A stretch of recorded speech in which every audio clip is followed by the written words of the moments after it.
So, do you want to film? No? You just want to rotate around me like I'm a planet of some kind? How are you? What about your message? What's your message to humanity?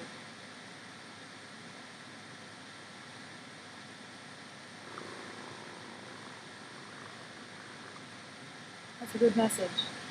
I agree. You know why? Because that's such a comforting, this is a healing sound that cats make when they purr. Sweet, comfort. This is a good point. Very good point. My hair is always messy. Never fails. Every time I film. Alright. So, do you want to help me talk to my video? Or are you going to distract me with your cuteness? And I don't know if you can get any cuter.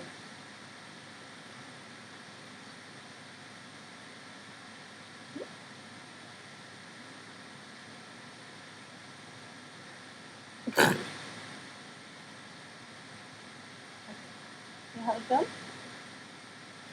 So one question I can answer, somebody asked me, where did it come from, my interest in wanting to work with people in their dreams. And the cruise story was one part of it. The other part is that I really wanted to find a way to be there for people so they didn't feel so alone and that they could have comfort and healing and things like that. But another way it came about was through, yes is a very good point, I agree, meow meow, is that the show Nightmare on Elm Street, I've never watched that. I don't like shows like that. I don't give it my energy. I find it a mind rape. But anyway, I think it was through the Simpsons spoof Halloween episode of the going through their dream. How the beings who have ill intent, the way they inflict their will, various ways in psychic elements, such as going into people's dreams and manipulation in that way. So I always try to look for ways of, see what they're doing and how I can counteract it by doing just the opposite. So that is one of the ways that it came about. Maybe it's so sweet. I encourage you to, look to see what, whatever, difficulties we're having in the world and the way that it's been set up, learn the way it's been set up so that you can dismantle it or reverse it. For example, with media, if they're using that constantly to desensitize and to patronize, then now we're using messages, using media as a tool to enlighten, inform, and inspire. I mean, it's a great venue for that, such as a movie that I just watched that I'm absolutely in love with, which is called Ugly and Beautiful. If you have, yeah, she likes it too. This is Esmeen. I think it's Spanish for emerald or something like that. I know you like the movie. Yes. So it's on YouTube. You can find it from there. It's a fantastic movie about this woman who leaves her home planet to come to Earth to see what good she can bring. The world that she comes from before is very similar from where a lot of people actually come from, and that's why they're in such a shock when they first when they come to Earth and experience the backwards and sympathy thing. And I don't want to give too much away, but also how the planet overcome the difficulties that they had in the same manner on their Earth when these things happened is something that will happen this time as well. Yes, really. Hey. So, yes, I will let you guys go and talk to you later. Yeah, it's kind of like I always think that there's a switch that someone has set our standard of living to survive, or just destructive energy. And if you find the switch and take that destructiveness and make it constructive, then I think that has huge benefits. Yes, that's right. Another question I got is, why do I censor my comments? Do I have something to hide?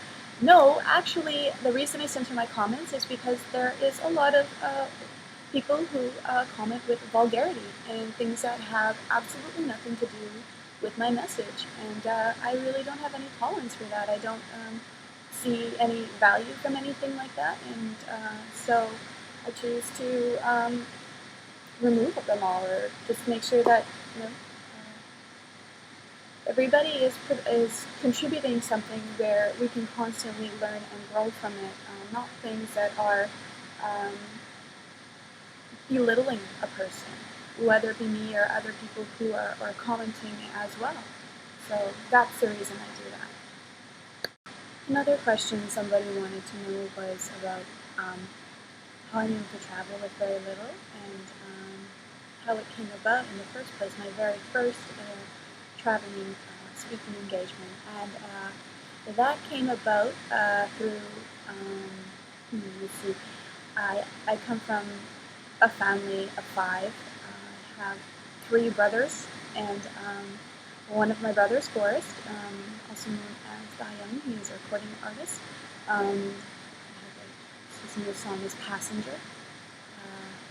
Anyway, he called me up one day, and he said, "Jess, did you know that there are aliens and that they have underground bases and some of them are controlling the world," and things like that? And I said, "Yes, Forrest, I have known about this since I was 16. And he said, "What? No, you haven't." I said, "Forrest, we've been trying to tell you about this for a very long time. And you just wouldn't listen, and you would just shut down." And he's like, "No, you haven't. Whatever. Shut up." Click. And he hung up the phone on me. And so, anyway, I'm like, okay, so Forrest has had his awakening.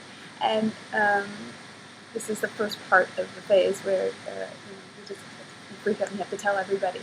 So I know the phases very, very well. I like to walk people through it to tell them, okay, this is where you're at right now, and so forth. But let's see now, what happened after that? I think I wrote about this in my blog, this event with Forrest, and what he shared. And then he told me that he was looking into exopolitics in Spain, and he wanted to bring me. But then I think he found out he didn't have enough money, or decided to take his girlfriend instead. And I also wrote that in my blog. And the family in Spain, they were reading this, and they were so excited, thinking, "Yay, she's finally coming to Spain!" And then writing, "Okay, yeah, now this is canceled because he's changed his mind, as Forrest is like a whirlwind." And so they were not too pleased about this anyway. They were kind of disappointed, my friends in Spain. And so anyway, they decided, though, they would go to this exopolitics event to meet my brother, and also speak to the people who were putting together this event.